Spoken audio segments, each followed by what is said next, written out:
So with the help of, actually, I couldn't have done it without Meesh Pierce, we put together the fentanyl presentation, and we're privileged to have Dr. Deyhimy, anesthesiologist and addiction medical expert, and our Orange County Sheriff, Sergeant Brian Gunsolley. They're going to be informing us on all sorts of new and different things. So with that being said, I'm going to turn it over to Meesh and we'll get started. Thank you so much. Thank you everyone for being here. Thank you to the people I know in the audience for coming and trusting me with this, and also for those who don't know me, thank you for coming. This is a really important discussion. My background is I've worked in tech for a long time, and now I run a leadership podcast, and I actually had Deyhimy on my podcast, on my show. He and I grew up together, so we were in middle school through high school together. That's how we know each other. He's an addiction medicine specialist, and I was introduced to Sergeant Gunsolley a couple months ago.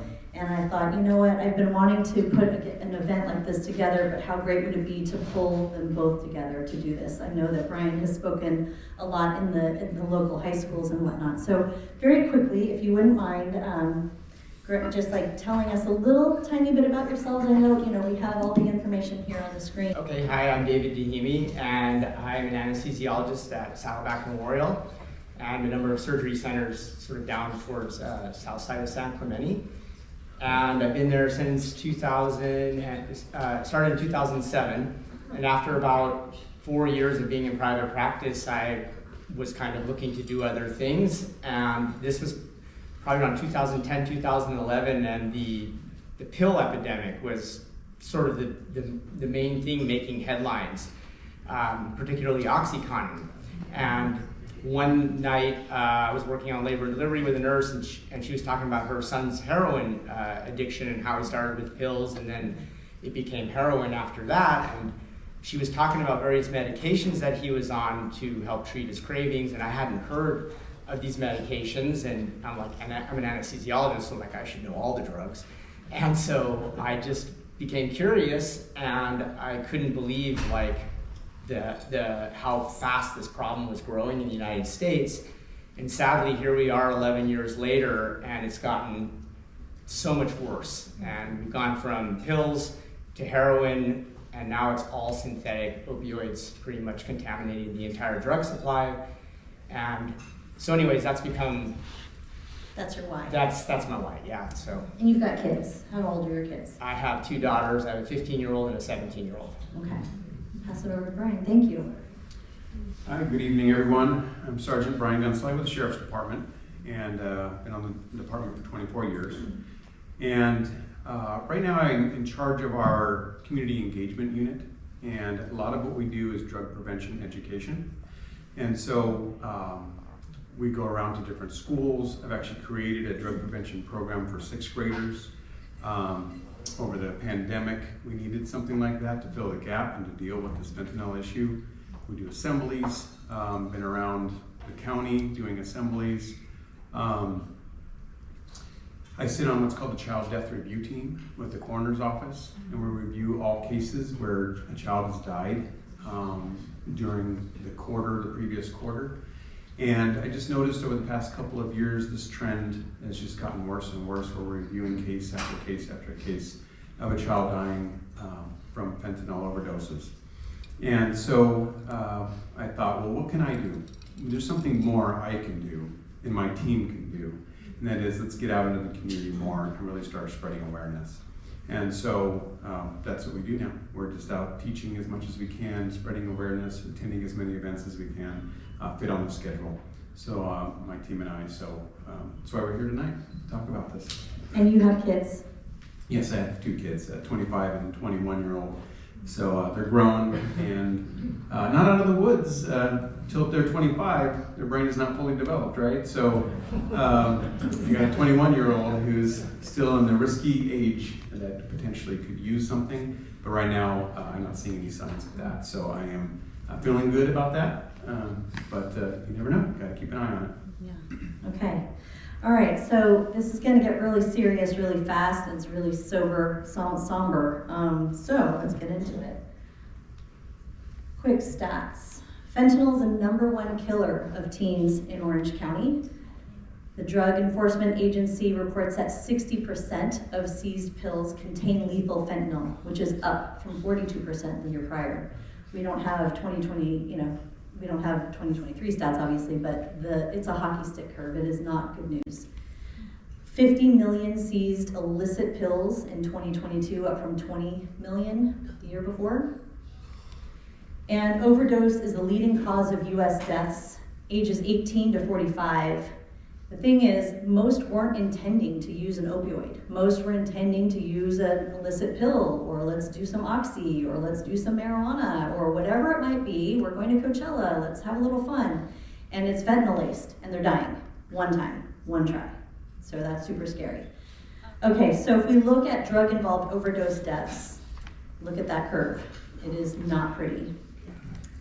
In 2022, we don't have the stats yet, but it's estimated it's at 130,000 plus, and it costs us $500 billion each year for this.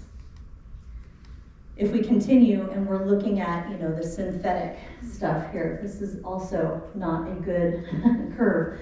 That synthetic opioid, which is primarily fentanyl, is way up there, almost at 80,000. And if we compare it to gun deaths, because we hear a lot about gun deaths, it's nowhere close. So total gun deaths in 2021 were 21,000. Suicide was 26,000. Teens killed 4,600 mass shootings. So we're not even coming close to fentanyl, but we're not talking about fentanyl. Why? So now we're talking about it. Let's get everyone educated. Let's start spreading the word, and let's start saving lives. This is in Orange County. Same kind of curve. Not pretty. All right, so now I'm going to pass it over to Dr. Deyhimy, and he's going to talk about what is fentanyl, because we've all heard it, but what exactly is it? So before I talk about that, to tag on to a couple of things you said, you saw a 50% increase in seized pills in 1 year, and those pills are categorized as enough in one pill to kill a person. In addition to the seized pills, there was, something like 14,000 pounds of powdered fentanyl. Taken together, that's 397 million lethal doses, more than the entire United States population by a lot. And that's just what was seized. So, Sergeant Gunsolley could probably say it was probably like, what, 1/10 of maybe what gets in? So this is how fast it's going up. And Meesh mentioned, that this is the #1 killer of kids and young adults.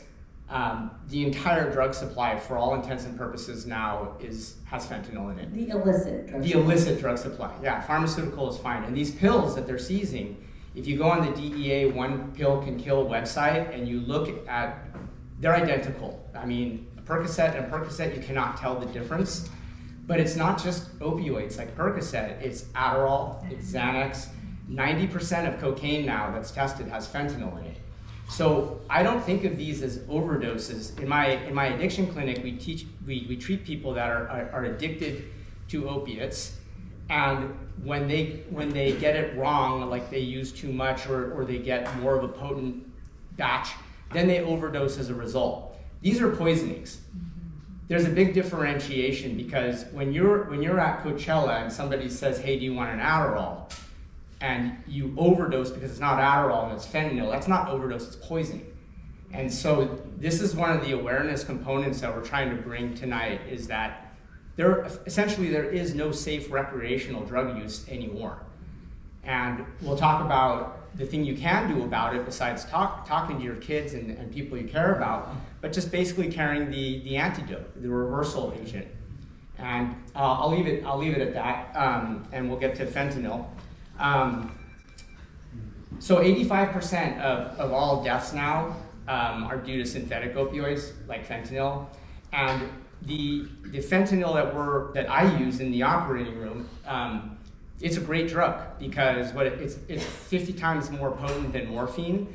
But what makes it really good is it has a very quick onset, and then it goes away really quickly too.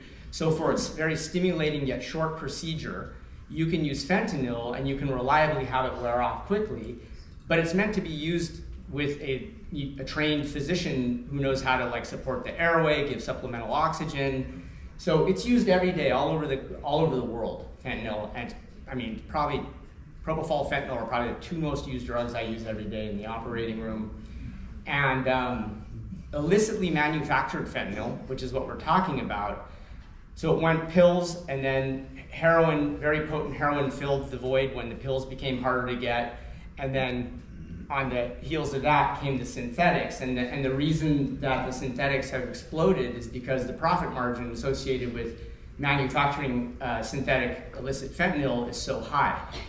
It can be done 365 days a year, 24 hours a day. It doesn't involve growing poppies like heroin. Shipping it and getting it in the United States is so much easier because smaller amounts can be spread through the drug supply. And that's why we're seeing them pressed into pills now. You can't taste it, you can't smell it. There's no way to know if any fentanyl is in a pill or a powder that you're ingesting.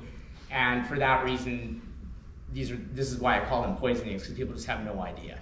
And then you can give a picture of the, so that's a fentanyl lab, a Mexican fentanyl lab, and they're literally all over the place. It started in China with Chinese labs manufacturing it and sending it in the mail, and the cartels quickly caught on that, like, wait, we could do this better, and we're directly across the border from the people who would pay a lot of money for it.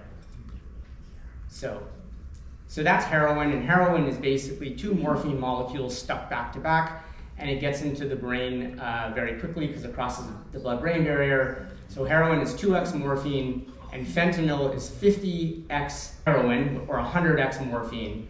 And carfentanil, there's many fentanyl derivatives, but carfentanil is 100x fentanyl or 10,000x morphine. It was developed to tranquilize elephants. And there are something like 100 known illicit fentanyl derivatives now. So they're basically taking the fentanyl molecule and constantly tweaking it to try to make it more potent and last longer, because again, the profit margin is the main driving force there. So no talk on opioids would be complete without talking about a little bit of the neuroscience. And one of the things I spend a lot of time doing is helping people understand that addiction is actually a disease. We know it's a chronic disease. It gets it has a lot of stigma associated with people who have drug and alcohol problems because of the behaviors we see. And the behaviors are symptoms of an untreated disease. So when people start using any type of substance, initially they do feel better. And the reason they feel better is the midbrain is having higher levels of dopamine than it typically sees. And what the midbrain is responsible for is anything pro-survival.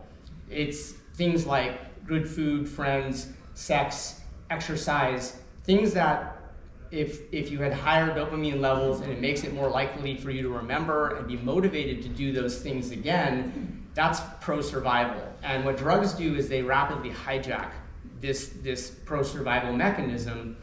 And what happens very quickly with repeated drug use is it takes more and more drug to get the same effect, and that's called tolerance. And what your brain does is your brain says, wow, this is like 20 times more dopamine than I'm supposed to have. What I'm going to do is I'm going to make the receptors on the other end fewer, so that higher and higher amounts of dopamine being released from the presynaptic neuron are required to stimulate the same response. And that's tolerance. And then when you take it away, we all know what that is. That's withdrawal. And that's when people feel much worse than they normally would. Most of the patients that I treat have a mental health disorder. They have grown up in households where one or more parents had a drug or alcohol problem. There's a very high genetic transference. And they've had neglect, there's been trauma, abuse, things like that. So at baseline, where this is like not feeling good or bad, they're living always kind of below the baseline. They have less dopamine than is typical. And so a lot of drug use starts with people self-medicating, trying to feel just normal. But it rapidly gets out of control, especially with these types of potent drugs that we're talking about. So I just sort of wanted to give you all a background that this becomes a vicious cycle in a hurry. You have to start using more frequently, you have to start using higher doses, and pretty soon the part of your brain, which is the frontal cortex, which weighs decision-making and behaviors and risk, is taken entirely offline. And at that point, all drug use becomes about not going into withdrawal and just wanting to survive. And we have very, very effective medications to treat this problem. Unfortunately, most people in the United States don't know about them. And I can talk for a minute about that as well. But addiction, why is it a disease? Because it does the same things as other diseases. It has very similar relapse rates to other diseases. And we have treatments that are as effective as other treatments for other chronic diseases. But I can also show you that in a minute. We can also do fMRI and PET scans of the brain, and we can see the changes between a normal brain with healthy levels of dopamine receptors in certain areas and parts of the brains of people that have addictions or use disorders, where we can see that those dopamine receptors they're not nearly as the population of them is much reduced. So this is what I'm talking about. On the left, you have a healthy person, and this happens to be methamphetamine. And I think this person used for 14 months methamphetamine before they stopped. And 1 month after they stopped, you can see that their brain is nowhere near, the red area is the area with the dopamine receptors. They still have barely any dopamine receptors. And after 14 months, they're starting to look back to normal. So if they're not on medications to treat this, to help make up the difference, then they're just simply going to relapse, and almost certainly going to relapse and continue using. And this is a slide to show you that substance use disorders, which is all substance use disorders, whether it's alcohol, opioids, when lumped together, have similar relapse rates to other chronic diseases like diabetes, asthma, hypertension. It's not any different. So medication-assisted treatment is what we do at my MAT clinic, and there's basically 3 of them that exist for opioid use disorder. One is methadone, one is buprenorphine, and one is naltrexone. Unlike other substance use disorders, when we're talking about opioid use disorder, the relapse rates are incredibly high. And now with something as potent as fentanyl, it's even worse. And so 90-95% relapse rate is in the first 3 months after coming out of a drug and alcohol treatment center for people that are abstinents. Because remember the pictures of their brain? They don't have any dopamine receptors. So every waking minute, they're having cravings and they're feeling terrible and they're thinking, I have to make this stop. So that's why these medicines, they make up the difference, and they rapidly bring people back to a much higher state of functioning. And when on the proper medications, we have about 70 to 80% 1-year abstinence rates with opioid use disorder. That's how effective the medications are.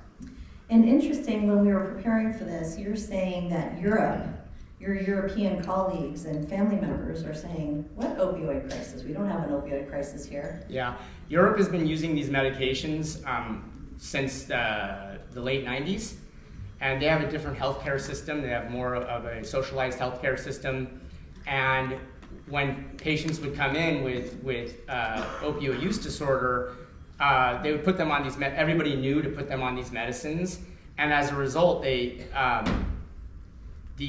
France, for example, in the late 90s had a big heroin epidemic, and they expanded methadone, buprenorphine, and allowed primary care doctors to prescribe it, and made it very easy for the doctors to prescribe it, and within 4 years, they had a 90% reduction in their heroin crisis. And so as a result, they don't have opioid epidemic, and they don't serve as a rich target for any cartels, because they treated the problem very effectively once it started getting out of control. Portugal did the exact same thing. Right. Okay, so now we're going to move on to how do we protect our kids? Because all that is super scary, right? And I think probably everyone in this room knows someone who has a substance use disorder of some type, or knows someone who has overdosed, etc. I'm not going to ask for show of hands, but I'm certain. And a lot of people have emailed me, called me up to this event saying, hey, I'm coming because I know someone. So now we're going to go on to what do we do? Okay, so we know that right now our teens are at risk. Okay, it's the #1 killer of teens in Orange County. It's surpassing all other means in which they used to pass away. That is car accidents, drowning, suicides, gun violence. So we have to do something to protect them. Okay. One of the problems that we tend to do is we are in denial or we don't take action. So drug use and drug addiction takes off when we're in denial and we don't take action. And so if we recognize that there might be a drug problem, that's not the time to say, I'm sure it'll be fine, okay? Or just decide to not do anything about it, it's a fad, it'll go away. Drug use typically gets worse with time. If the younger someone starts to use, the more likely they'll become addicted to it. Many of these people who are using fentanyl, they use it for a short time, maybe to try it, or they get another type of drug that is like a Percocet. They're not actually getting a Percocet, they're getting, if it's coming from the internet, they're getting a fentanyl pill. About 98% of pills that are confiscated off the streets are fentanyl, even though they might look like an oxycodone, or they might look like a Percocet or Xanax. So these pills, if someone tries it and they like it, they'll get another one, and they'll get another one, and then they get hooked very quickly. It's 50 times more potent than heroin. So we're talking about something that's also very, very addicting. And so once they get hooked, they're willing to take the risk, and they want to try it more and more. Many times, young people, they start off with marijuana. They start off with alcohol, start off with something more simple, something they can get their hands on rather easily, and then they surround themselves with other friends who are using.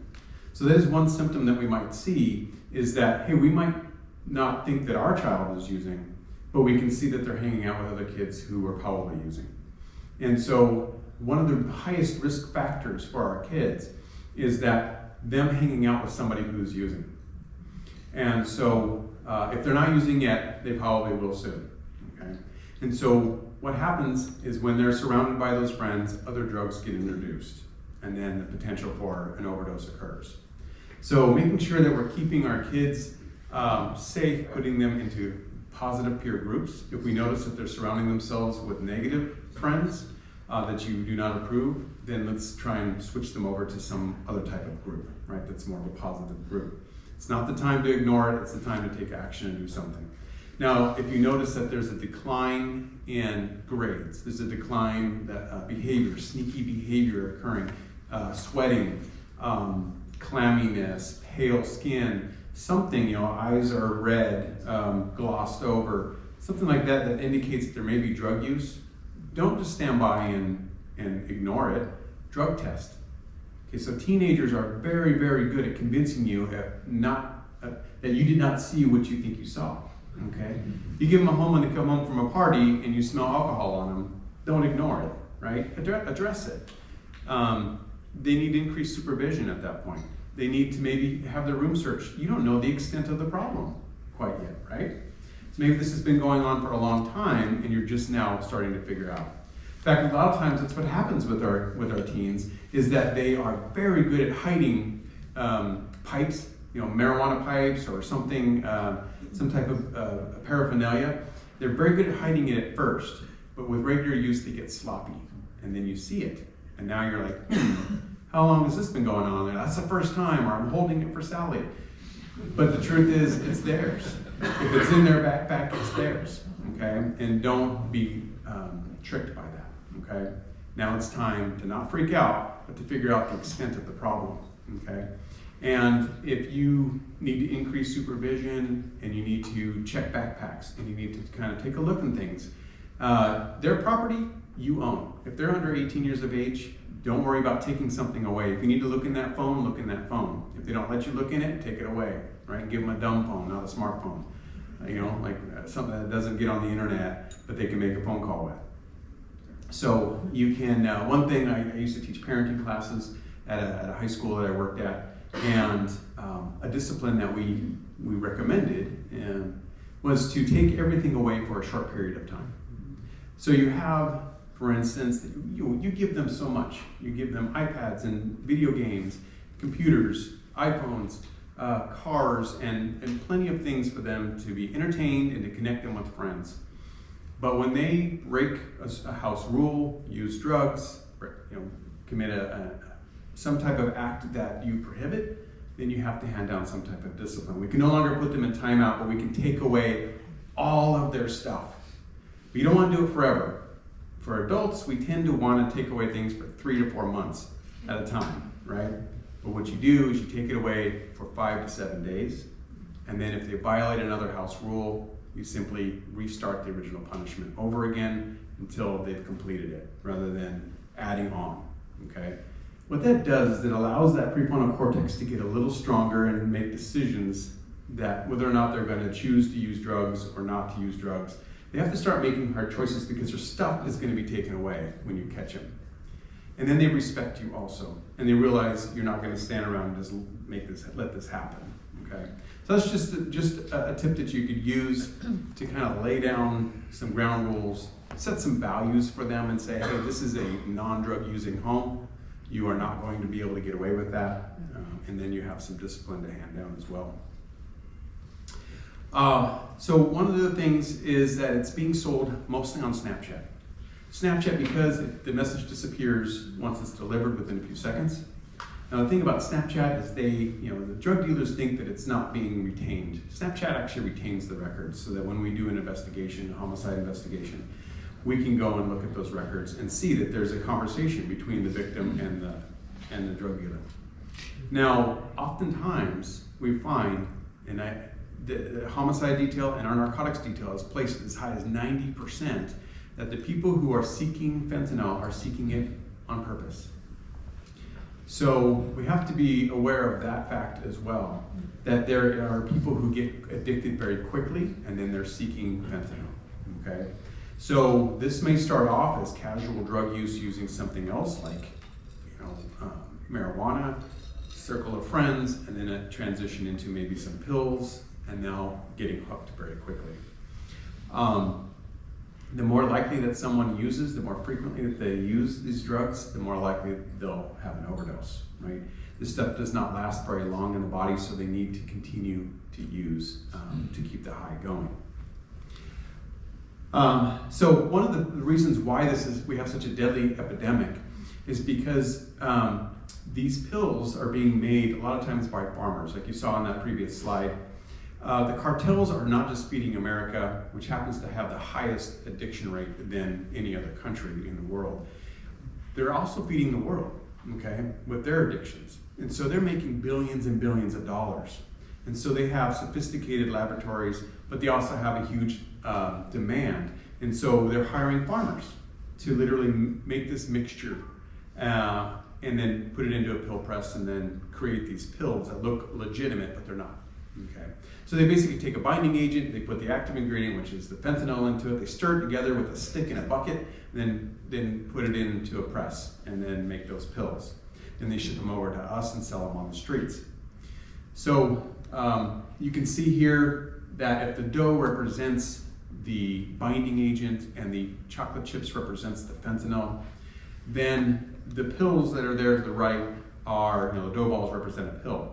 Not each one of those has equal amounts of fentanyl in it, okay? The blue one is what the cartels want to make. However, they don't have quality control measures in place like a pharmaceutical company would, and therefore the red one gets made 6 out of 10 times. The red pill is a potentially deadly pill. According to the DEA, 6 out of 10 pills that are being confiscated off the streets and tested by their laboratory are potentially deadly doses. Okay, so that was just a year ago, it was 4 out of 10, and now it's 6. So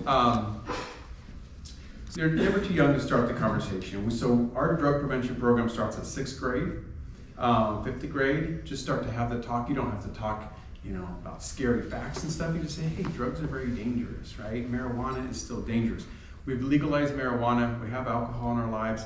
We have these substances in our vaping devices that an adult may not have a problem with that, but a child does. Their young developing brain is far more susceptible to addiction than the adult brain. And there's plenty of studies that have determined that. And so we have to make sure that we're not allowing our kids to use, or at least holding off the use. So when they become teenagers, teens, that's a transition period from childhood to adulthood. And in that transition is less dependence on their parents and more dependence on their friends. It's a scary thing. Plus, risk-taking is a very important part of adolescence. They want to find where's the boundaries, and so they're going to push limits. And so it's a combination of things that really could end up with drug use, right? Drug use is a risky behavior. And so here we have parents that really need to be on top of things when they have a teenager at home, especially if they have a kid that's strong-willed, right? Strong-willed means they like to do things through experimenting, not just kind of watch their brother get in trouble for something. They want to do it themselves and see if they also get in trouble, right? That's that strong-willed personality type. If you have a strong-willed child, watch out. You also need to probably update your skill set, okay, your parenting skill set to be able to manage that child. Don't think, you may have 3 other kids who are great, compliant, they're willing to listen to you. Then you have the one that doesn't want to listen to you, right? They want to do things their way. That's the strong-willed child, and they are at risk, okay? We have some trends that are occurring. There's this rainbow fentanyl. So rainbow fentanyl is like a pill that doesn't look like very much, looks like candy. It could be something that would be sold at a party, and kids may not think that it's a dangerous substance, and it's a fentanyl pill, essentially. We talked about how the brain is not fully formed until 25 years of age. That's during that development, they're at more risk, higher risk of addiction. However, the older we can get them before they use, the safer we can be, right? So if they're very young, 15, 16 years of age, if we're allowing them to drink alcohol, what we need to do is make sure that at those younger years, we're really keeping them off the substances. And then as they get older, 18, they may go off to college. We don't have control over them anymore, but they're at least a little bit safer because their brain is a little bit older, okay? So I've heard of parents who say, well, we have to teach our kids how to drink because they're gonna drink when they get to college. What are their limits? Well, I understand that philosophy. However, it's addiction that we have to worry about, right? That brain, programming it into it, and then keeping it there going into adulthood, right?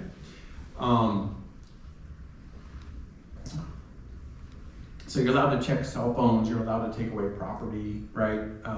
Up to the age of 18, even if they purchased that with their own money, okay? So they used their birthday money and they bought a phone, it is yours to take away. If they call the cops, say, go ahead, call the cops. Cops are gonna do nothing about it, right? They're gonna go out and say, good job, Mom, good job, Dad, right? If they don't, call the supervisor. I'm a supervisor, just call the supervisor. And that deputy or police officer has to be just educated a little bit about it, okay? So some other trends that are occurring is we have xylazine, which is a veterinary tranquilizer that gets added to it. So what they're trying to do with these additions is they're trying to extend the high, because the high is very short. And so they're trying to extend the high. And the problem is with xylazine is that Narcan does not have an effect on it. We'll talk about Narcan a little more in a minute. But it doesn't have an effect on it. So we have someone, we see an overdose, we spray some of this in their nose, and then nothing. They don't come back. Maybe there's too much xylazine in it. Potronidazine is another thing that's being added, which increases the potency. It's 3 times stronger than fentanyl, but it's also an opioid. By the way, this fentanyl is synthetic. And so the cartels make this stuff in unlimited quantities because it is synthetic, okay? So if you think about heroin, which is a natural opioid, it comes from the poppy plant, the sap from the poppy plant. It has growing seasons, packaging, processing, and shipping. Whereas this fentanyl, this stuff is so cheap to make and it's so potent that it's just business-wise, it just makes sense to flood our market with it, right? And that's exactly what we're doing. So Xanax and Valium is another thing that's being added to it, just to try and lengthen the high. And then there's another thing that the DEA started at one of our conferences. They brought up that they were seeing, it's called go to the light, which is where teenagers purposely overdose on fentanyl, and then their friend brings them back after a certain period of time. You guys remember Flatliners, that movie where medical students would shock each other and then stop their heart for a certain time and then bring them back, shock them back? Something similar. So yeah, we have a few teens who are willing to take that risk and to play games like that. But if you know as parents to maybe have those conversations of this stuff, you may not come back. This stuff is so potent, it might have xylazine in it, it might have Xanax or something in it mixed in. You just don't know what this stuff. You think you're getting a fentanyl pill and you think you're so smart that you can handle this. You don't know what's in it. Right? So one thing, working with the community, working with parents, for many years I was a school resource officer, dealt with a lot of cases of addiction and stuff, and also kids that were in the foster care system. Right? And one thing that I realized is if you can do this, if you can make your child feel loved, accepted, and wanted on a daily basis, you can help. That will increase the protective factor, okay? It will cause them to come to you when they're experiencing hardship in life, and who doesn't at some point, right? And how do we express those things? Because if these things are, when they're expressed, if the communication occurs in the recipient, how do we say these things so that they hear it? Okay, and so in our parent project that I taught, there's 3 ways that they recognize, they say that teenagers recognize love, and that would be verbal, I love yous, hugs and kisses, and written notes. So written could be a text message, it could be a note on a mirror, and just saying, hey, I love you, have a good, hope you do well on the test, something like that. But we have to do that on a daily basis, even when they're being bad, okay? Because it softens their heart, it keeps us connected, and it'll get them to come to you when life is tough. And that's what we want. We don't want them turning to substances, using that as an excuse. Want to know, so the signs of an overdose and how to use naloxone. So when this stuff, so fentanyl kills by stopping your breathing and causing unconsciousness. So some of these kids might think, well, I'll just spray Narcan in my nose when I start to overdose. It's not possible, right? When you start to overdose on this stuff. So people want to get high off of it. If someone wants to get high, they're going to get to that ultimate state, but then they don't know when they've gone too far. Like what is that, perfect state? They won't be able to spray this in their nose. So not being able to breathe, maybe they can't breathe effectively, but they are breathing a little bit. Their lips may turn blue, fingertips turn blue, their skin, if they have dark skin, it may turn gray. This is a medical emergency. You have to call 911, get Narcan sprayed in their nose, and get them to advanced medical care, okay, to the hospital. We can't play around with this stuff. So there's a case, Trinity Cornejo. She was a teenage student, 17 years old at Troy High School in Fullerton. She went to a get-together. She came home from that get-together, and her mom said she was on the nod.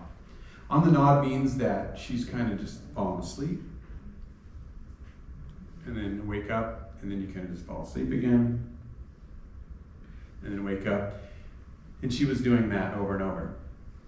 That's an opioid. She has an opioid on board. That's a symptom of it. And so she came home, she took her makeup off, she brushed her teeth, she went to bed, and passed away that night. What likely happened was that she took a pill, she took something at that party, it was absorbing into her system, the effects were starting to be seen, and then it all absorbed into her system. So when if you see something like that, that is the time to spray Narcan. That is the time to call 911, right? Get to it before it progresses. Okay. And then this drug talk doesn't stop with one time, right? You have a regular talk. When I was raising my kids, my wife and I would have regular talks. I would talk about something that happened at work in their age-appropriate way, right? Just talk about the dangers of it, to the point where if we bring home a glass of wine and it's in the back and they're helping us take out our groceries, they won't touch that bag. Like, you can get that, Dad, right? So maybe I scared them too much. I don't know. But I'm glad. I'm glad that they don't want to touch it, because their young developing brain, we don't want them using anything like that, right? So having regular talks is very good to help protect them about the dangers. You want to increase the risk factor associated with addictive substances. And then if you do suspect drug use of any type, you want to have Narcan in the home, or Kloxxado, right? And so so Kloxxado is just a stronger version. You're going to talk more about that right in a minute. So they'll explain the differences between them, but having that in the house is so important because the pre-hospital care is extremely important to save a life, okay? And now that it's being added to marijuana, vape pens, it's being added, we're finding it tested in vape pens, it's being added to cocaine and heroin and all the other kind of street drugs that are out there. There's fentanyl test kits that people can buy that if they're a heroin addict, for instance, they can test their heroin to make sure that it doesn't have fentanyl in it, but it's going to, because that's just how we're finding it. It's being added to everything. Okay?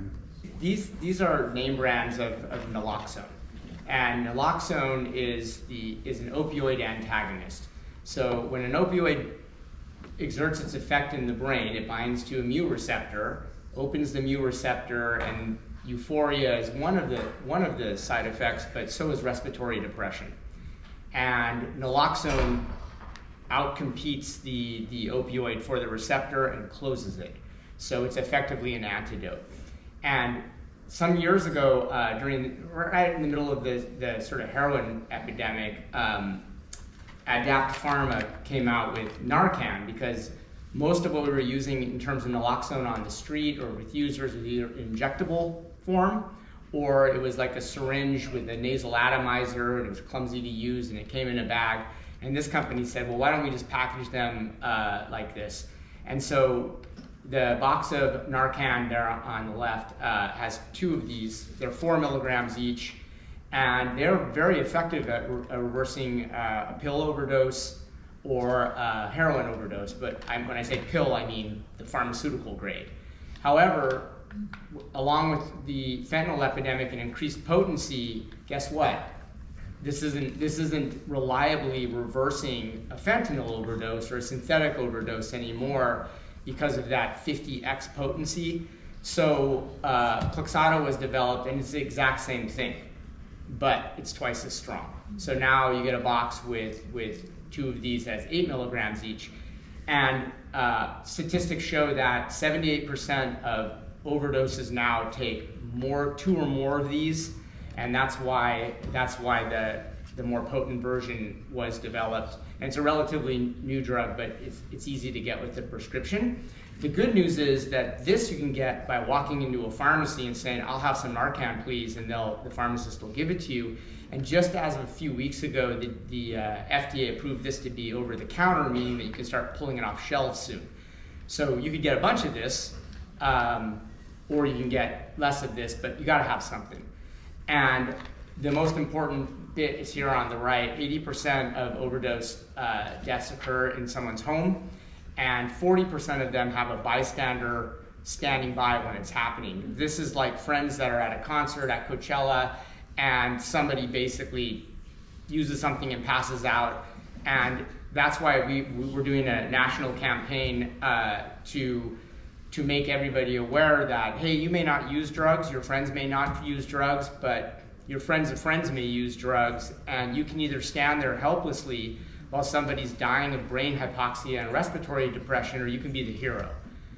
And I can't tell you I know these stories firsthand, how traumatic it is for a teenager or a young adult to be in a place where somebody's physically dying in front of them and have no ability to do anything about it other than call 911 and wait. So the message that we're trying to, given how prevalent this is, and it could be at a Starbucks, it could be at a concert, it could be at a pool party, it could be virtually anywhere these days, we want people to start thinking of this like you would think of an EpiPen, with like anaphylactic nut allergy, except that everybody potentially has that now, and so everybody gets to carry an EpiPen around, and we want to just kind of normalize that. We want parents to have it in a house like they'd have a fire extinguisher, and we want them to talk to their kids like we just told you, to raise awareness and just empower them to do something about it. And these aren't big. They can put them in their backpacks and carry them rather easily. And they could be the person that saves one of their friends. And so if I'm not overdosing of fentanyl and someone gives me some Plexado or Narcan, what happens? Nothing. Thank you. Yeah, it's So incredibly there's no safe. harm. There are no side effects really. Okay, so I also just read this morning, just to scare us a little more, that there was a school and there was juice that was laced with fentanyl. It's like 12 kids, they passed around this juice and they all started barfing and getting sick. And they had to call 911, they had no idea what was going on. So it's just like juice. So now it's, you just have to be so careful. So if you have a conversation with a school administrator, I know that our school is carrying Narcan now, but I would encourage you guys, everyone should be having it in their purse, their pocket, their cars, their schools. Everyone should train on how to do it. There's a video, so it's like a 10-minute video. What else? Anything else, Brian? And Yeah. then we'll go to Q&A. Yeah, excuse me. What I wanted to mention was that we've had investigations where someone has gone to a hotel room and they used fentanyl in the hotel room. Maybe they had an overdose there, and then it wasn't properly cleaned. And so the next people who came in afterwards felt sick from it, or a toddler or baby is crawling across the floor and breathes it in or ingests it, and then has an overdose. And we've had cases where parents have been investigated for child abuse and drug use because their child got sick from a fentanyl overdose because it's in their blood. And then they realize that it's the people that were there before them were the ones who were the users. And so be aware that you travel and you don't know where this stuff is being used, right? What about a rental car? If someone used it in the rental car and it's still in there. By the way, if you go into a public restroom, for instance, or any restroom, and you smell burnt popcorn, burnt fentanyl smells like burnt popcorn. So that's something to know, that if you ever go in there and you're getting exposed to that, evacuate the area immediately and then tell whoever is in charge to shut that bathroom down for 24 hours and ventilate it out. So we have that problem in some of our public libraries where homeless are coming in, or somebody might use in the bathroom. And they use it because they don't want to ingest it anymore. What they want to do is get it in their body quickly, so they smoke it. And so then that smell is in there. So things to be aware of. Okay, we're going to go around. Does anyone have questions? And thank you so much for this information, but California does have Good Samaritan laws on anything having to do with Narcan or similar drugs. So if you do have an opportunity to use it and administer it to somebody, complete stranger or whatever, you will have absolutely no liability, civil, criminal, professional. It's for teachers too. And this law has been on the books for quite a while, but you'll have no liability at all. So just wanted to share that. Yeah, thank you. There's actually another Good Samaritan law on the books, and that is for teens or someone who's at a party and say they walk into the bathroom and somebody's down, looks like they may be overdosed, that teens don't want to call 911 because they don't want their friends or themselves to get in trouble.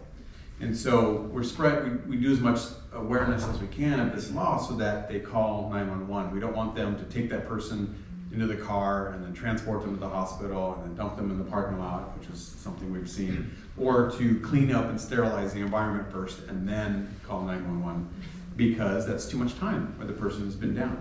And so we want them to call 911. The way the law works is that if we show up, as long as it's a medical emergency, we will not charge anybody with the crime. But if that was my call, I would shut that party down.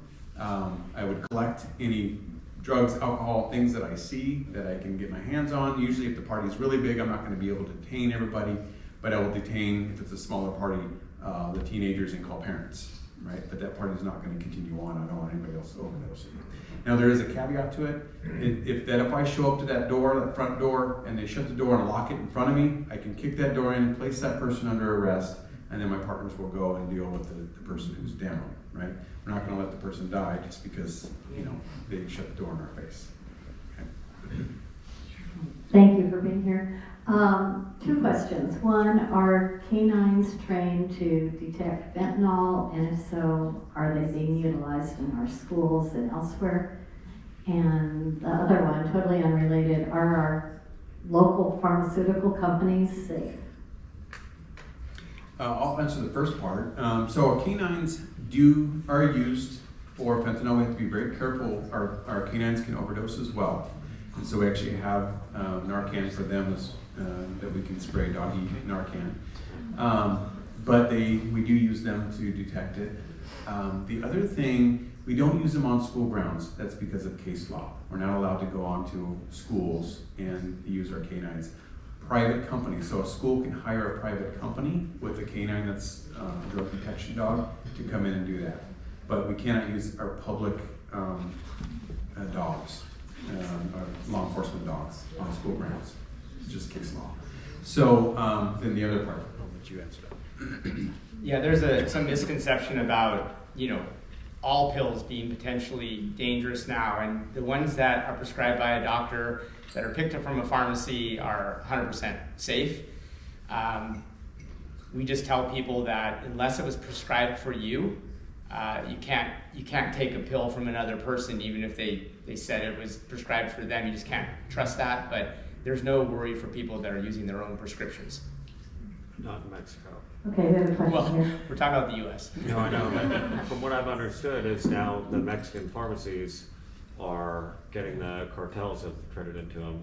Yeah. You can go to a pharmacy in Mexico and not know what you're gonna get, That's possible. which is important for the kids to know too.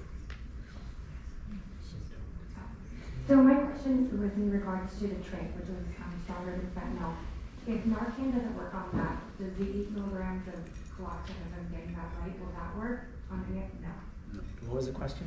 The tranquil. She's asking if Naloxone. anything is an antidote to Trank. Right, so Trank combined with an opioid will be additive in effect, and Trank, if you were to take it by yourself, generally won't cause respiratory depression. What we're seeing is that when it's often mixed with an opioid. So we just say use the naloxone regardless, because we don't know. And if you can reverse the opioid part of the mixture, then you're still better off. Even though that person might not wake up, they're more likely to start breathing again. But there's some really bad effects of Trank, right? You want to go into that? I mean, it's super Yeah, scary. I mean- Like your body parts start falling off, your flesh falls off. People that inject Trank lose limbs. I mean, that's what it comes down to, because it causes tissue necrosis and infection that rapidly progresses. When you try to inject it into a vein, it causes the vein to sclerose and like shut down. And so all the tissue that was around there starts to lose blood supply. And so Trank users are showing up and having amputations on it. Pretty gruesome side effect of using that drug. Real quick, scary story. 3 kids go to Cancun, go down there, their college friend, hey, pick me up some Oxycontin, and they get something for him, bring it home to him, he dies. Scary thing is, 2 of the kids' parents wanted Ambien. So someone made a point of that. These pharmacies in Mexico, I think there's 5 stories, but the LA Times front page on Sunday talking about these pharmacies are dangerous and the cartel are loading them up. What is the cost for this? And shouldn't this be an alarm for parents to see where the funding is going? Cost for what? You mean how much pills cost? For the pill. Cheap. So they're really cheap. So they could be as low as $2 up to $10, depending on where you live and where you're purchasing it. So we've had I've talked to the DEA and just kind of get a sampling of DEA agents who work different areas of our county, and they all came up with different numbers for what they're seeing in their regions. And so it varied from $2 to $10. So as far as yourself for $2. yes. A question for Brian. Where is your funding coming from? Is it from the county, or you can get federal government support for this war on drugs? So we primarily do prevention, and there's not a whole lot of money in prevention. So, which is horrible because that's where the fight needs to go. We've had a war on drugs for 40 years, and we're no better off now than we were when we started. So we have to start working on the prevention side. and we need to fund that. And we just don't have the funding for prevention. We can't measure it. It's hard to measure lives saved, but we can measure lives lost or pills seized. And so we tend to fund those things that we can measure. And so, unfortunately, prevention doesn't get a whole lot of money. And that's why my unit, we work very hard, but we're very small. We're just very, we have a nonprofit organization called Drug Users Life Abuse that raises money to help support us so that we can, or we have a dream of next year hiring another deputy in our unit, that they would raise enough money to be able for us to be able to hire someone for the next academic year. As our drug problem continues to get worse, we have higher demand. I need to hire more people in my unit. We just don't get enough money sent our way to do that. But we have great drug prevention programs, and we're doing as much as we can, but it's not enough, clearly. I have a question for David. You mentioned earlier at the beginning about the medicated assisted treatments with naltrexone, methadone, and the efficacy. They work very well. Now in Europe, they were able to do that kind of gavage any type of epidemic there. What's your thoughts on why here, is it because big pharma has no money to be made, we don't market it well, and why the addiction continues to worse when we have all the resources? That's a lecture, but it's several things in the United States. Number one, methadone clinics are federally regulated OTPs, meaning that doctors are not allowed to prescribe it from their office. You can only get methadone from an opioid treatment program, and there aren't many of those in certain places. So whereas they're effective, there's just far too few of them. So then buprenorphine comes along, which is the main drug I use, much safer than methadone, can be prescribed from a doctor's office, but the DEA said, well, what we're going to make doctors do is go to an 8-hour training course and get a special DEA license called an ex-DEA license. And then once they have that license, we're going to let them have up to 30 patients at a time for the first year. And after a year, they can apply for 100 patients to treat. So here we have a raging opioid epidemic, and we're saying we need to treat it, and the DEA is saying, yeah, just not that much. Then on top of that, insurance companies basically make all the rules they want to make in terms of how doctors get paid. And for mental health and substance use disorder, the payments are very poor. They don't pay on par with other medicine. And then there's all kinds of stigma that we have as a society about people that use drugs and end up having problems as a result.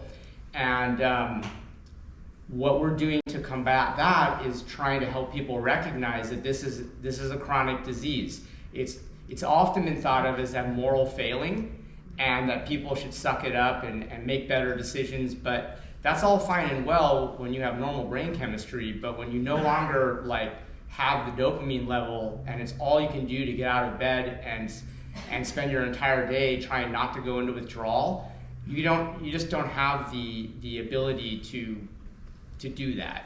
And so it's a bunch of different problems all at once. So a whole generation of doctors came out feeling like, oh, well, we're being told to prescribe more opiates, and it kind of didn't make that much sense. Like we would do like an inguinal hernia surgery or some minor surgery in the surgery center, and I would be checking the patient out, and the surgeon will have written for 30 Percocet with 1 refill for something that needs maybe 5, and then Tylenol.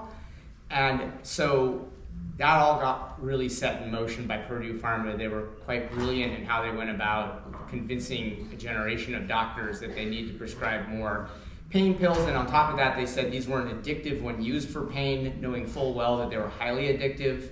And then all hell broke loose. So now the pendulum has swung very much in the other direction, and doctors have to look at cures reports before they prescribe any pain medicine. And there are groups of patients that need large amounts of pain medicine, like chronic pain patients and cancer patients.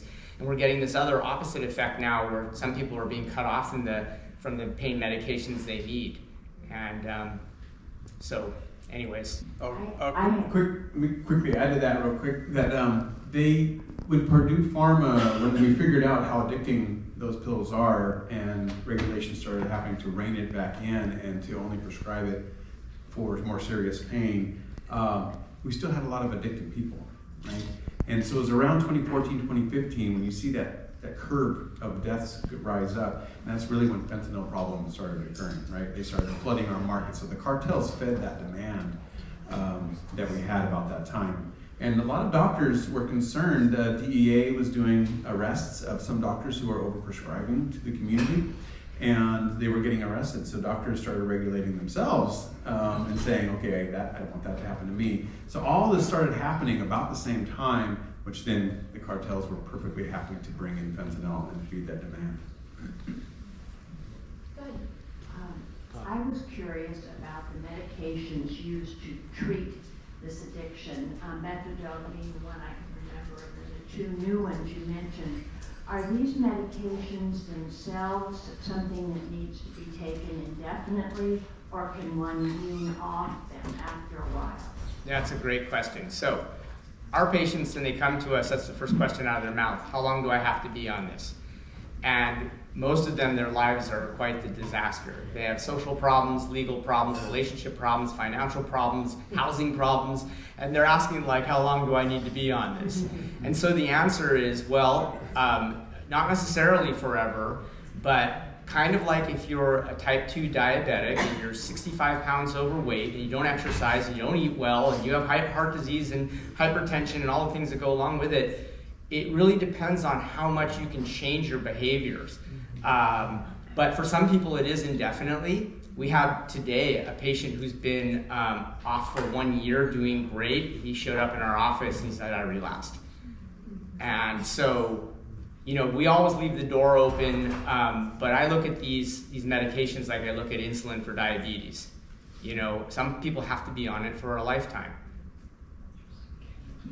I got a question on policy. My wife and I, we have a 10-month-old, so we're we have a little bit more of a runway, but you see policy and you see border aside, you look at San Francisco, you look at LA, and their solution to the problem seems to be open market, come get it via the city, we'll inject you, whatever, to help you. How do you address it from a private market and a public market where, you know, it's getting into, you said, marijuana, which is the legal drug, and it's not a gateway drug, they say, but it seems to be, if it's in that, it's going to be in everything else. How do you, as a private citizen, parent of a future teenager, how do you address that at this level? Nip it in the bud, if you will. So I think that's where setting the values, right, of the home. When you raise your kids, make sure that you're reminding them that they are part of a family system, that they are, what they do affects you, right? Use the example that if my son were to get hooked on drugs, I'm going to use all of my savings, all of my retirement savings, everything to try and save his life, right? So if you talk to your child, at those stages of life, and just have those conversations and say, it doesn't just affect you, it affects all of us, okay, in this family. Just like a mobile that floats over the crib, you touch one side of it, the other part moves around, right? It's like that. We're a system, and so that's a good thing to as you raise them, remind them that hey, we're all working together. What you do affects us.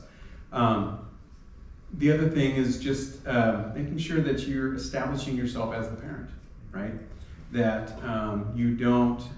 So, for instance, if a teenager says, "But Sally's mom lets her go do that," that's them telling you how to parent, right? And that's where you say, that's not going to happen. What I say goes, and this is the reason why. It's telling why is a good reason because that helps them think and rationalize, right? And so explaining the reasons behind your, then also being careful how you use alcohol and substances in your own home.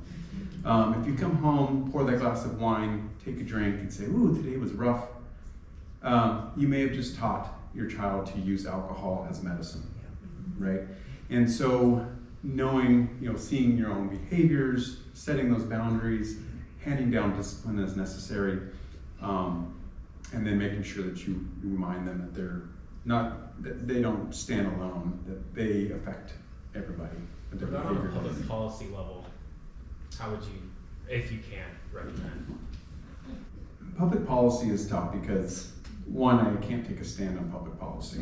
And it's California.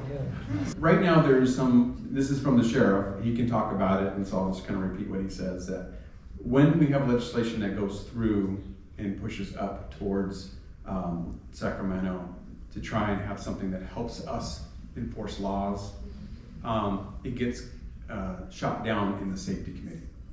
We have right now people out there that will not pass anything that incarcerates people.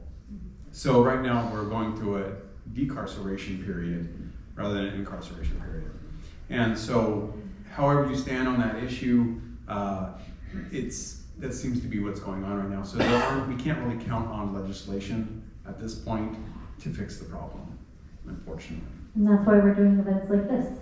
Can you guys comment on some of the recent news stories that were going around Halloween time about fentanyl being mixed into candy? And is that a real concern, or how should we be worried about it? So that was just somebody who was using that time period as a way to sneak in some drugs.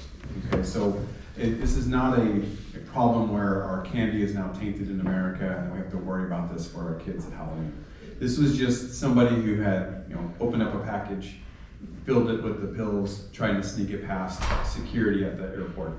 It was not widespread, as far as I know. It only happened at this one time, but it got a lot of news coverage, and therefore, a lot of scare because it was Halloween time, and we were all concerned that candy is now tainted with these pills. That was just that person who did that, and they were using Halloween as a way to sneak in a bunch of candy, pills in candy boxes. Yeah, that's what I was going to say. Yeah, I did some media stuff on this in the fall, and there's no evidence whatsoever that they're targeting trick-or-treaters. They will bring drugs across that look like candy, and they'll put it in Skittles, but they weren't targeting little kids. It's not their market, and but it got everybody into, it got sensationalized. Well, thank you guys so much. This was amazing. Really.